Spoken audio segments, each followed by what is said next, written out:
ہے کہ زندگی میں کبھی بھی تم اپنے محسنوں کو نہ بھولو، زندگی میں کبھی بھی اپنے محسنوں کو نہ بھولو۔ کون محسن؟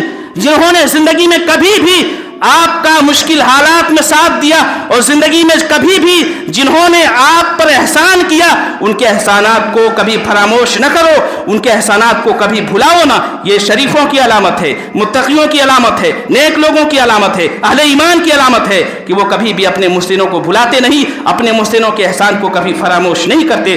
جہاں پر آپ اپنے لیے دعا کرتے ہیں، اپنی پریوار، اپنی فیملی، اپنے بال بچوں کے لیے دعا کرتے ہیں، اس محسن کو بھی اپنی دعاؤں میں یاد رکھیں جنہوں نے زندگی کے کسی بھی مرحلے میں، کسی بھی حالات میں، کسی بھی مشکل ٹائم اور مشکل وقت میں آپ کا ساتھ دیا۔ ہم جو دوسروں پر احسان کرتے ہیں اسے بھول جانا چاہیے۔ کہتے ہیں نا، نیکی کر دریا میں ڈال۔ ہم دوسروں پر جو احسان کرتے ہیں اسے بھول جانا چاہیے، لیکن ہم پر جو احسان کرتا ہے اسے یاد رکھنا چاہیے، اور زندگی بھر یاد رکھنا چاہیے، اور نہ صرف یاد رکھنا چاہیے